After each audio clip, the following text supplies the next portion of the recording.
Imagine two children growing up in completely different worlds. One is born where hospitals are nearby and food is usually available. Schools feel stable and most people expect to live a long life. If something goes wrong, there are systems around them. The other child grows up where life feels far less predictable. Illness can become a disaster and money can disappear quickly. The future feels fragile. When something terrible happens, there may be no institution strong enough to catch you. In that second world, faith is not just a private opinion, it can feel like a lifeline tied to everyone you know.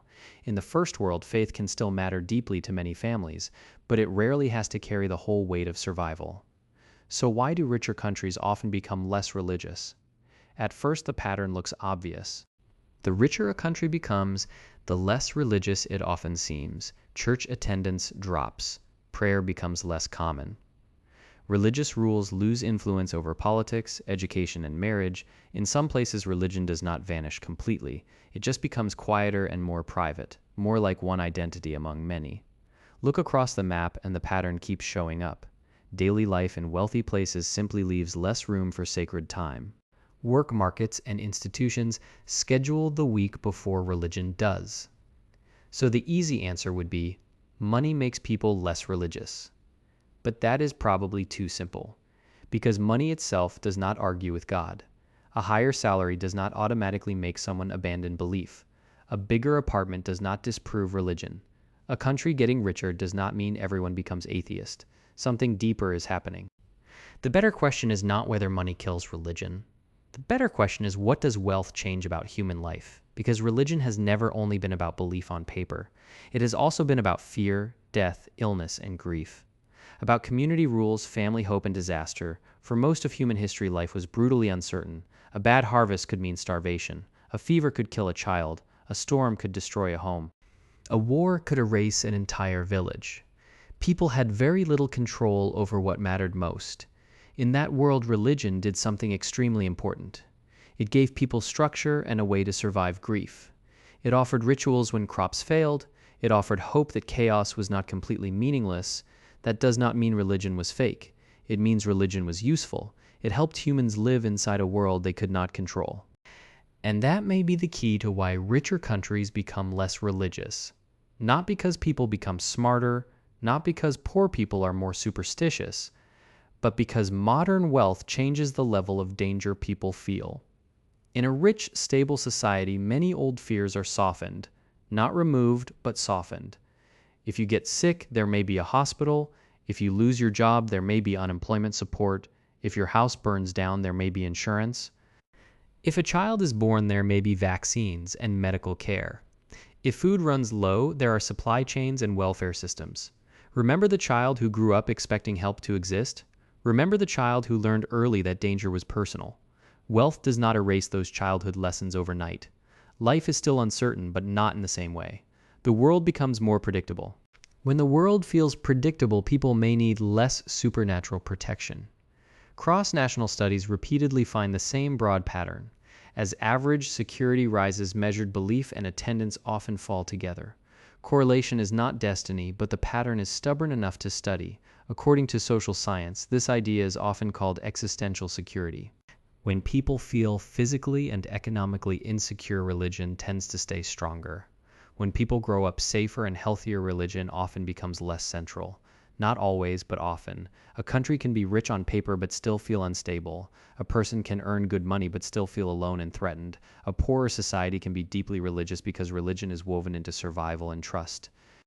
Life milestones and faith rise together when institutions are weak. Religious networks can be welfare when the state is absent. They also store memory, rules, and identity across generations. That is why the United States is such an interesting exception. Compared with other wealthy countries, America stayed unusually religious for a long time. Healthcare can be expensive even when the country is rich. Jobs can feel insecure. Social safety nets are weaker than in many other rich nations. Communities can feel fragmented. Competition is intense. In that environment, religion can remain socially and emotionally powerful. It offers belonging when other safety nets feel thin.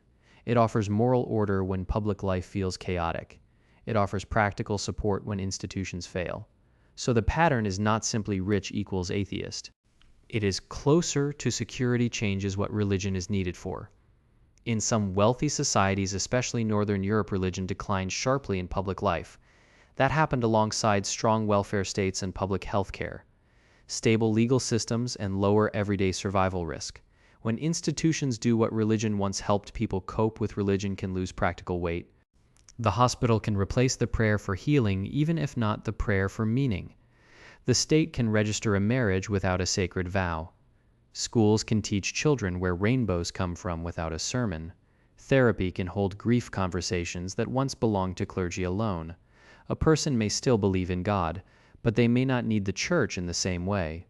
They may not need religious authority to organize marriage or schooling. Faith becomes personal and culture becomes more secular. Over generations, even personal belief can fade. Secularization is usually slow. Most people do not wake up and decide modernity defeated God.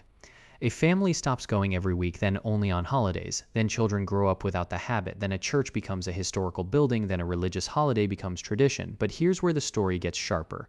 Religion often loses ground not in one dramatic rebellion, but in 1,000 small decisions that feel neutral at the time. Belief does not always disappear through argument. Sometimes it disappears through routine. If your parents pray before meals, it feels normal. If your community gathers every Sunday, church is friendship and identity. If community gathers elsewhere, religion must compete for belonging. Richer societies create more alternatives for identity. Religion once answered many needs at once. Modern life separates those functions. None fully replaces religion, but together they reduce what only religion provided. Religion is strongest when it feels necessary. When life has many structures, religion may become optional. But that does not mean everyone quietly agrees. Families still split over belief in rich countries too. The fight just moves from public pulpits to private screens. Some leave organized religion but keep spiritual beliefs. Some reject churches but still believe in fate or a higher power. Some become spiritual but not religious, meaning hunts for new channels when old institutions feel distant. Ritual returns without doctrine, purpose returns without a pulpit. Formal religion can decline while the search for meaning continues. The human need does not vanish, but the container changes. You can see formal religion decline while wellness and spirituality grow. People may reject the church but still want ritual. They may reject doctrine but still want purpose. Rich countries may offer more freedom to choose where meaning comes from. In poorer societies, leaving religion can cost family ties and respect. It can mean losing community or marriage prospects. In richer individualistic societies, leaving may carry fewer costs. Hidden doubt becomes easier to say aloud. The internet accelerates that honesty in rich societies too. Conversations that once ended careers can now happen over coffee. Some people were never deeply faithful, but could not say so. Measuring religion is complicated. Do you belong and do you believe can yield different answers. A country can be culturally religious, but not very observant. Surveys capture different layers of the same society. Someone may identify with a faith they rarely practice.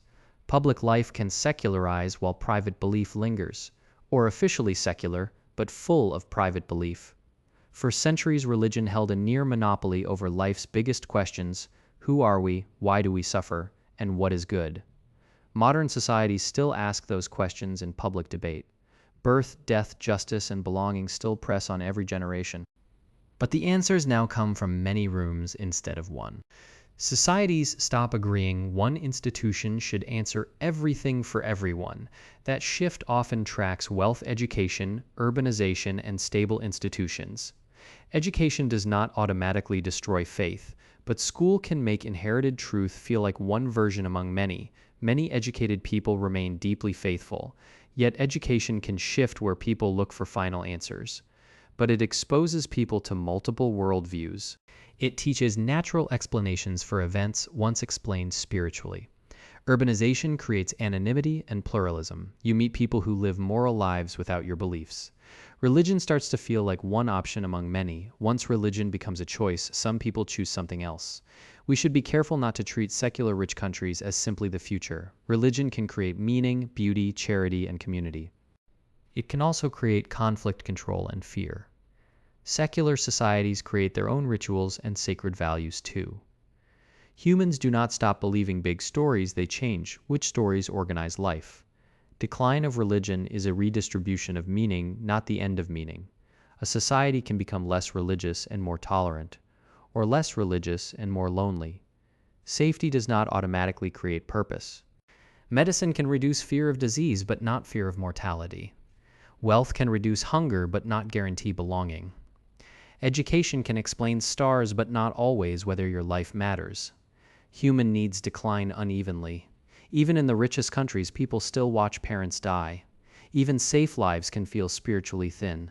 Even secular cultures burn with moral urgency. That uneven drop is why the picture looks confusing from the outside. So, which parts of religion become less necessary when life becomes safer? Organized power often fades before private longing.